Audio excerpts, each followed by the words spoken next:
अब हम question number 7 को डिस्कस कर लेते हैं। क्वेश्चन नंबर 7 बेटा ध्यान से देखना। क्वेश्चन नंबर 7 था आपका 0 से 1 एक्स 1 माइनस एक्स की पावर n dx। तो सबसे पहले मैंने क्या बताया कि क्वेश्चन को हम आई के इक्वल लेट कर लेते हैं और इसको हम इक्वेशन 1 का नाम दे देते हैं। ठीक है ना, तो अभी हम इसको इक्वेशन 1 का नाम दे सकते हैं। ठीक है, अब ध्यान से देखिएगा, मैंने आपको क्या बताया था और कि जहाँ पर भी आपको x दिखेगा वहाँ पे आपको क्या करना है, a प्लस बी, ये a होता है ये b होता है, a plus B minus X करना है। जहाँ पर भी x है उसकी जगह पे आपको क्या लिखना है, 0 प्लस 1 माइनस एक्स। तो देखो ध्यान से, मैंने क्या लिखा है यहाँ पे, 0 से 1, जहाँ पर भी x है वहाँ करना है आपको 0 प्लस 1 माइनस एक्स, 1 माइनस में 0 प्लस 1 माइनस एक्स, और इसकी पावर कितनी थी, n। ठीक है, अब इसको हम ओपन करते हैं, देखते हैं क्या बचता है हमारे पास ब्रैकेट को। 0 से 1, ये आपका हो गया 1 माइनस एक्स, ये आपका हो गया 1 माइनस में 1 प्लस का x, और इसकी पावर कितनी थी, n। अब आप देखेंगे कि 1 से 1 कैंसिल हो रहा है, i इज इक्वल टू में 0 से 1 1 माइनस एक्स, और ये आपका x। ठीक है, अभी भी थोड़ा सिंप्लीफाई और हो सकता है, तो अभी हम इसको थोड़ा और सिंप्लीफाई कर सकते हैं। बेटा देखो, अगर क्वेश्चन आपका सिंप्लीफाई हो रहा है तो आप तो डायरेक्ट सॉल्व कर सकते हो, तब आपको इक्वेशन 2 बनाने की ज़रूरत नहीं है। ठीक है ना, अभी तक हमने 3-4 क्वेश्चन किए थे तो वो सिंप्लीफाई नहीं हो रहे थे आगे, तो उसको हमने इक्वेशन 2 लेकर एडिंग इक्वेशन 1 और एडिंग इक्वेशन 2 कर दिया था। अभी तो सिंप्लीफाई हो सकता है ना, क्योंकि जो ये x है, ये जो x की पावर n है, ठीक है ना, ये अभी अब मल्टीप्लाई भी तो हो रहा है, तो उसको करो मल्टीप्लाई। तो 0 से 1, जब मैंने x की n को 1 से मल्टीप्लाई करा तो x की n ही आया। ठीक है ना, अब फिर माइनस, अब x की n को x से करूँगा मल्टीप्लाई, तो इसकी देखो इसकी पावर में 1 लिख सकता हूँ ना, तो जब बेस सेम होता है तो पावर ऐड हो जाती है। तो ये हो गया आपका n प्लस 1, चाहे 1 प्लस एन बोल लो चाहे n प्लस 1 बोल लो, बात एक ही है। इसके इससे मल्टीप्लिकेशन हुई तो ये आया। अब देखो तो ये तो डायरेक्ट इंटीग्रेशन हो रहा है ना, इसमें x की पावर का इंटीग्रेशन हो रहा है इसके अंदर, तो हमें तो कोई दिक्कत ही नहीं है, हमें तो कोई दिक्कत ही नहीं है इक्वेशन 2 बनाने की। तो हम इक्वेशन 2 बनाएंगे नहीं, तो डायरेक्ट सोल्व हो रहा है, ये तो बहुत अच्छी बात है बेटा। तो ये हो गया आपका एक्स की एन का इंटीग्रेशन क्या होगा बेटा, एक्स पावर में एक चीज़ ऐड हो जाती है, तो यहाँ पर भी पावर में एक चीज़ ऐड हो गई, जो चीज़ नीचे थी वही, जो चीज़ ऊपर थी वही नीचे आ जाती है। फिर माइनस में एक्स, ये हो गया आपका एन प्लस वन, ये भी हो गया आपका N plus one plus one. ठीक है ना, यही तो होता है इंटीग्रेशन। अगर एक्स की स्क्वायर है तो इसका इंटीग्रेशन क्या होता है, एक्स की क्यूब बाई 3, पावर में एक ऐड हो जाती है और वही जो पावर बनती है वही हम नीचे लिख लेते हैं। तो ऐसे यहाँ पर भी किया हमने, एन में एक ऐड हुआ और यही पावर को नीचे लिख लिया, यहाँ पर एन प्लस 1 में एक ऐड हुआ, यही पावर हमने नीचे लिख ली, और लिमिट को हमने अब यहाँ शो कर दिया। तो इसको थोड़ा सिंप्लीफाई कर लेते हैं, फिर हम upper limit minus lower limit का रूल लगाएंगे। तो ये हो गया बेटा आपका एक्स की पावर एन प्लस 1, ये आपका एन प्लस 1, माइनस में ये एक्स की पावर एन प्लस 2 है, और नीचे क्या हो गया, एन प्लस 2। ठीक है, 0 से 1। अब अपर लिमिट माइनस में लोअर लिमिट, एक बार आप 1 रखेंगे इस पूरे यहाँ पर, और एक बार आप माइनस करके 0 रखेंगे। तो मैं आपको करके दिखा रहा हूँ, ध्यान से देखेंगे आप। तो ये आपका हो गया, एक्स की जगह पे मैंने 1 रखा, तो ये एन प्लस 1, ये आपका एन प्लस 1। ठीक है, यहाँ पे भी 1 रखें आप, तो 1 एन प्लस 2 एन प्लस 2। ठीक है, फिर माइनस में अब आपको क्या रखना है, 0 रखना है एक्स की जगह पे, तो 0 एन प्लस 1, ये आपका हो गया एन प्लस 1। फिर माइनस में 0 एन प्लस 2 एन प्लस 2। ठीक है ना, कर दिया।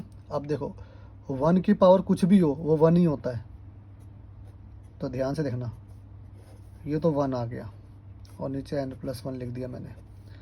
फिर माइनस में 1 की पावर कुछ भी हो तो 1 ही होता है, तो ये मैंने एन प्लस 2 लिख दिया। ठीक है, अब ध्यान से देखना, इधर देखना, 0 की पावर 0 हुआ तो 0n+1, ठीक है ना, 0n+2, और 0/0 तो 0 ही होता है, ठीक है। 0 बाय कुछ भी वैल्यू हो, 0 अपॉन के कुछ भी वैल्यू हो, 0 ही हो गया ना। तो यहाँ से ध्यान से देखना आप, तो ये हो गया, देखो ये हो गया आपका 1/n+1 माइनस में 1 ये आपका हो गया n+2, ठीक है। और ये तो 0 हो गया, ये भी 0 हो गया, ये भी 0 हो गया, तो इसको मैं लिख नहीं रहा अब। तो ये आपका बेटा आंसर हो गया। ज़्यादा से ज़्यादा आप क्या कर सकते हैं, एलसीएम ले सकते हैं, ठीक है ना। या तो आप यहीं पे छोड़ दो, या फिर आप क्या कर सकते हो, एलसीएम ले लो यहाँ पर आप। तो जब आप एलसीएम लेंगे ये हो जाएगा n+1 और n+2, इसकी मल्टीप्लाई इससे करेंगे तो ये n+2 माइनस में ये हो जाएगा n+1। तो जब माइनस है बाहर तो ब्रैकेट ओपन करेंगे तो देखते हैं क्या बनता है। तो ये बना आपका n+2 माइनस में n माइनस का 1, और नीचे बचा आपका n+1 और n+2। तो अब देखेंगे n से n कैंसिल हो गया और 2 में से 1 गया तो 1 बचा। तो ये आपका फाइनली आंसर आ गया 1 में n+1 और n+2, ये i में, ये आपका आंसर आ गया, ठीक है। तो बेटा हमने क्वेश्चन नंबर 7 कंप्लीट कर लिया।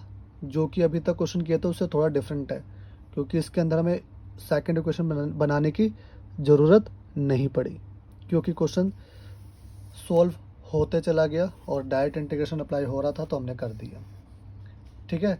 तो आई होप आपको ये क्वेश्चन नंबर 7 समझ में आ गया होगा। अब हम क्वेश्चन नंबर 8 करते हैं, बिल्कुल ध्यान से देखेंगे आप। तो क्वेश्चन नंबर 8 है आपका 0 से π/4 log 1 + 10x, ठीक है। बहुत ही इजी क्वेश्चन है, आपको ध्यान से देखना है बेटा। तो सबसे पहले आपको क्या करना है, सेम चीज़ क्या, तो देखो आई के इक्वल तो लेट करना है, ठीक है। और मैंने 1 भी बना दिया, इसको इक्वेशन 1 भी ले लिया, ठीक है ना।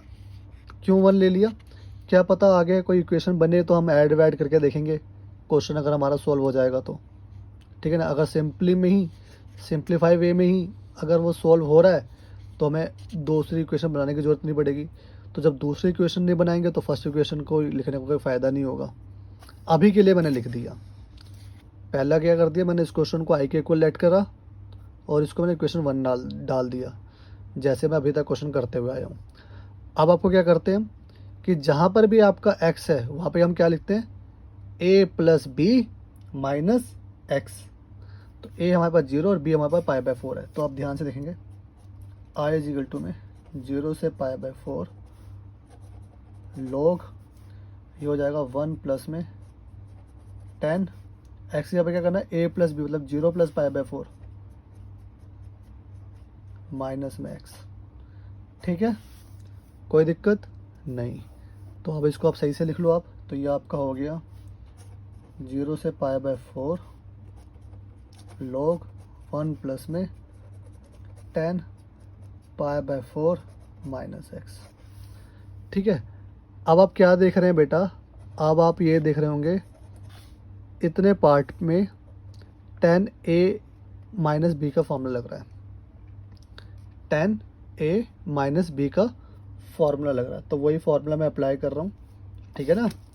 तो आपने देखो, आपको पता भी होगा कि 10a - b इसका फॉर्मूला क्या होता है बेटा, इसका फॉर्मूला होता है 10a - 10b 1 + में 10a × 10b, ठीक है ना। ये 10a - b का फॉर्मूला होता है। तो यही फॉर्मूला मैं यहाँ पर अप्लाई कर सकता हूँ, तो वही फॉर्मूला मैं यहाँ पर अप्लाई कर रहा हूँ।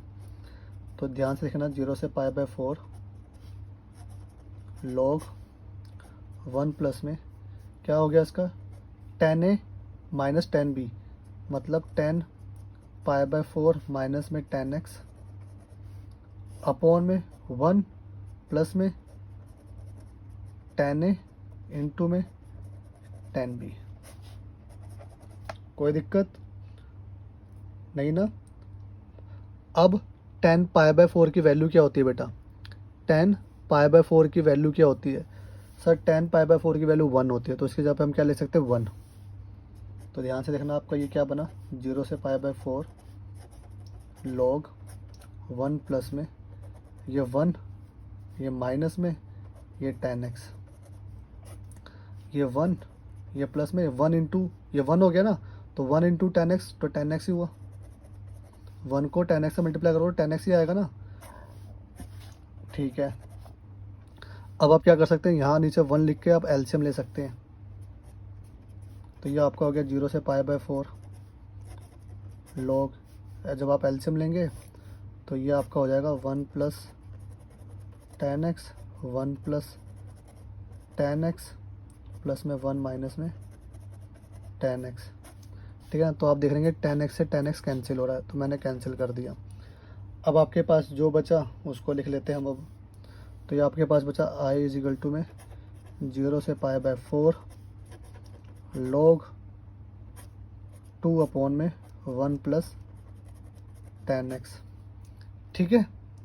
अब देखो ध्यान से देखना, अब क्या हो रहा है, log a upon b, log a upon b का फॉर्मूला क्या होता है, इसका फॉर्मूला होता है log a माइनस में log b, ठीक है ना। log a minus log b, log a upon b का फॉर्मूला होता है log a minus log b। तो इसकी जगह पे मैं वो फॉर्मूला अप्लाई कर सकता हूँ, log की आइडेंटिटी लगा सकता हूँ। तो 0 से पाई बाय 4 log 2 माइनस में log 1 प्लस 10x, ठीक है। अब ध्यान से देखना, मेरी बात बिल्कुल ध्यान से देखना, ये क्वेश्चन देखो वापस से यही बन गया है ना, 0 से पाई बाय 4 इसके साथ भी है, इसके साथ भी है। तो आप देखेंगे, देखो मैं अगर अलग अलग कर दूं, अगर मैं इसको अलग अलग कर दूं, क्योंकि जो इंटीग्रेशन है वो इसके साथ भी है, इसके साथ भी है। तो 0 से पाई बाय 4 log 2 माइनस में 0 से pi by 4 log 1 plus 10x, ठीक है।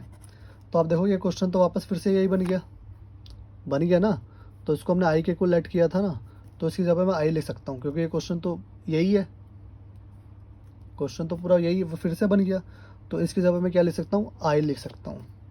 तो ध्यान से देखना, आई इज इक्वल टू में 0 से पाई बाय 4 ये log 2 माइनस में ये आई है, ये क्योंकि दोबारा क्वेश्चन बन गया तो उसकी जगह मैंने क्या लिख दिया, आई, ठीक है। अब ध्यान से देखना, ये आई माइनस का इधर जाके क्या बन जाएगा, 2i। और ध्यान से देखना log 2 एक कांस्टेंट टर्म है, तो इसको बाहर लिख लेना, अंदर क्या बचा 1, ठीक है, और कुछ नहीं। अब क्या कर सकते हो बेटा आप, अब आप ये कर सकते हो कि 1 का इंटीग्रेशन कर दो और i को आप नीचे ले आओ। तो ये क्या हो जाएगा, i को जब 2 को जो है यहाँ ले आओगे तो नीचे आ जाएगा 2, तो ये 1/2 बन गया। ये आपका log 2 है, और 1 का इंटीग्रेशन कर दो। 1 का इंटीग्रेशन क्या होता है, x, और लिमिट जो है यहाँ पे शो कर दो, कर दिया। अब क्या होगा, अब x की जगह पर आपको एक बार पाई बाय 4 लिखना है और एक बार 0, upper limit minus lower limit करना है। तो 1/2 log 2 पाई बाय 4 माइनस में 0, ठीक है ना। तो पाई बाय 4 माइनस 0 कितना होता है, पाई बाय 4 ही हुआ। तो ये हो गया आपका 1/2 log 2 इंटू में पाई बाय 4, यह आपका आंसर हो गया। या फिर इसको आप कुछ इस तरीके से भी लिख सकते हो, 1/2 को पाई बाय 4 से मल्टीप्लाई करोगे तो पाई बाय 8 आ जाएगा, और ये आपका log 2 आ जाएगा। तो आप अपना आंसर यहाँ पर भी छोड़ सकते हैं। तो आई होप आपको क्वेश्चन नंबर 8 भी समझ में आ गया होगा, कोई सेकंड इक्वेशन बनाने की ज़रूरत नहीं पड़ी क्वेश्चन नंबर 8 में भी।